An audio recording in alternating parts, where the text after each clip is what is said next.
The Pixel 9 Pro Fold is my favorite new foldable phone, and it's all about the way it looks and feels. It looks like a normal phone, it feels thin and not bulky, and it's incredibly fun, whether I keep it open or closed. The AI features are powerful, maybe even too powerful, and the huge inner screen is the best canvas for the Pixel Studio image generator or the reimagined photo editing. It falls short of the flat Pixel 9 Pro in many ways, but it makes up the difference when you open up the tablet hidden in your phone. The Pixel 9 Pro Fold is a weird hodgepodge of premium and basic parts. It has Google's latest Tensor G4 chipset paired with a whopping 16GB of RAM, premium like the Pixel 9 Pro Fold. The outer display too is basic as the Pixel 9, and it can't match the brightness or the LTPO versatility of the Pixel 9 Pro's panel. The inner display is top-notch. It uses LTPO tech for a variable refresh rate of 1 to 120Hz, and it can hit brightness levels up to 2700 nits, but it isn't the sharpest display around. The OnePlus Open gives you more pixels per inch, and it has a large bezel by today's standards. The cameras offer some impressive specs like 5x optical zoom lens that makes a big difference whether you are shooting photos or recording video. Unfortunately, it has smaller sensors with fewer megapixels than any other Pixel 9 phone. Between the Tensor G4 and all the RAM, the Pixel 9 Pro Fold chugs along nicely. The phone may be underpowered compared to the Galaxy Z Fold 6 or latest iPhone model, but Google relies on its cloud and its specialized processor for so many of its AI tasks that it hardly matters. So, what if the Pro Fold takes a bit longer to make photo edits? It's making magic. In all seriousness, I am worried about the long-term viability of this chipset since Google is promising that the Pixel 9 Pro Fold will get Android OS updates for the next 7 years.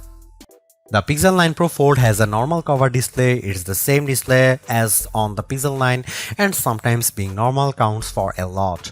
On a foldable phones, it counts every time you don't feel like opening the phone. If the cover display is weird, the phone isn't as fun to use. The Pro Fold cover display is incredibly bright and colorful, and I could barely see the difference between these phones and my Pixel 9 Pro.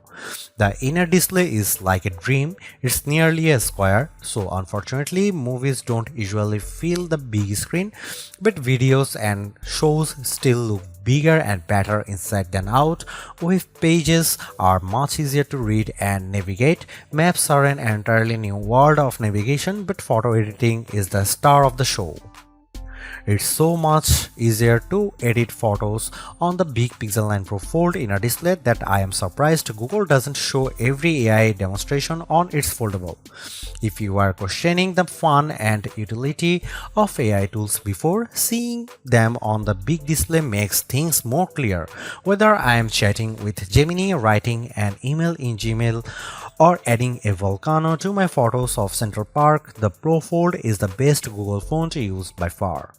In bright outdoor light, the Google Pixel 9 Pro Fold excels. I used the phone extensively for photo work in bright sunlight along with all the other major foldable phones for comparison.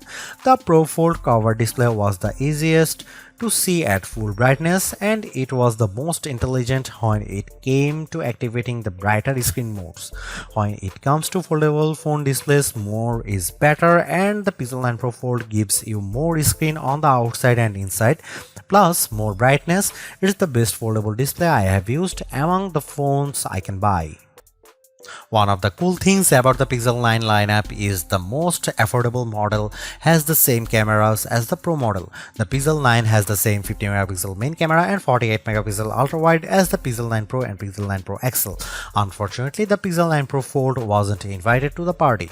The Pixel 9 Pro Fold gets a much smaller camera sensor than the Pixel 9, while the Pixel 9 uses a sensor that's around 3 by 4 of an inch diagonally. The Pixel 9 Pro Fold uses a half-inch sensor. That's a massive step down. The Galaxy Z Fold 6 gets a sensor that's somewhere in between. This is important because sensor size is the most important factor in smartphone camera quality. Megapixels hardly matter at all. It's the physical dimensions of the sensor that makes all the differences. The Pixel 9 Pro Fold has a tiny mini sensor. Here are some camera samples of Google Pixel 9 Pro Fold.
The Pixel 9 Pro Fold makes folding phones make sense to me. It's more like a normal phone than ever, but it's also not completely like using a normal phone.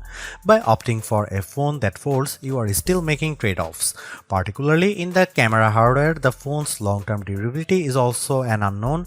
Literally no one has owned a Pixel folding phone for more than a year at this point. Foldable ownership isn't for the faint of heart. But the Pixel 9 Pro Fold is the most rewarding folding phone I have ever used. Using the phone while it's closed feels way less cumbersome and much more normal than the previous Pixel Fold or a Galaxy Z Fold. That makes using the big inner screen feel that much more rewarding. I don't feel like I am putting up with a bulky phone the rest of the time to get the experience. This foldable comes with its trade-offs, the downgraded camera hardware, durability concerns, and oh yeah, the $1800 it costs.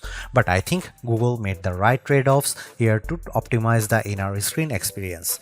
It's an experience that I'll miss when I switch back to the next slab style phone that I test on that foldable fans, and foldable curious will find very rewarding too, because goddamn, this is a nice phone.